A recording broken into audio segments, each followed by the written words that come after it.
साल के बाकी दिनों की तरह इतिहास में 13 मई का भी अपना खास मकाम है।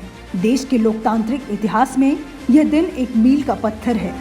स्वतंत्र भारत का पहला संसद सत्र 13 मई 1952 से आहूत किया गया था।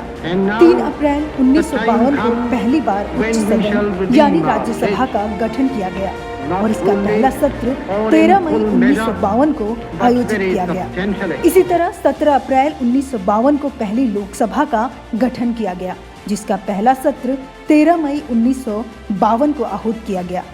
1952 में स्वतंत्र भारत के पहले आम चुनाव से पहले तक संसद में केवल एक सदन था। स्वतंत्र भारत के संविधान की रचना करने के लिए बनाई गई संविधान सभा में इस बात को लेकर काफी बहस हुई थी कि क्या संसद में आम नागरिकों की तरह से सीधे चुने गए प्रतिनिधियों के सदन के अलावा एक और सदन भी होना चाहिए या नहीं। अंत में सभा ने निर्णय लिया कि देश में जिस संघीय ढांचे को बनाने की तैयारी हो रही थी, उसके लिए बेहतर होगा कि संसद में एक और सदन हो, जिसके जरिए राज्यों का भी संसद में प्रतिनिधित्व हो सके। राज्यों का प्रतिनिधित्व देने के उद्देश्य से लोकसभा के संगठन और सदस्यों के चुनाव के तरीके से एकदम अलग ऊपरी सदन राज्यसभा का गठन हुआ।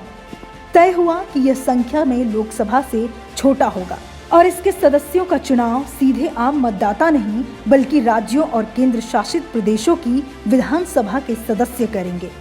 13 मई 1952 को संसद के ऊपरी सदन राज्यसभा का सत्र आहूत हुआ था। उस समय सदन में 216 सदस्य थे। रुक्मणी देवी अरुंदले मनोनीत महिला सदस्य थी। उपराष्ट्रपति सर्वपल्ली राधाकृष्णन सभापति थे।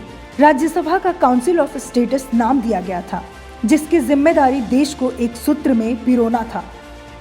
13 मई 1952 को 10:45 पर लोकसभा के पहले सत्र की पहली बैठक हुई थी। 2 मिनट मौन रखने के बाद बैठक की शुरुआत हुई। अब देखिए लोकसभा की पहली बैठक से जुड़ी खास बातें। 13 मई को लोकसभा का पहला सत्र था। यह लोकसभा 4 अप्रैल 1957 को भंग हुई। लोकसभा स्पीकर गणेश वासुदेव मावलंकर रहे। गणेश वासुदेव मावलंकर पद पर 1956 तक रहे। पहली लोकसभा में कुल 677 बैठकें हुई थी। संसदीय इतिहास में सबसे ज्यादा बैठकों वाला सत्र है। पहले आम चुनाव में कांग्रेस ने जीत हासिल की थी। संसद की 489 में से कांग्रेस 364 सीटें जीती थी। पहले सत्र में 82 बिल पास हुए थे। Bureau report, parliamentary business.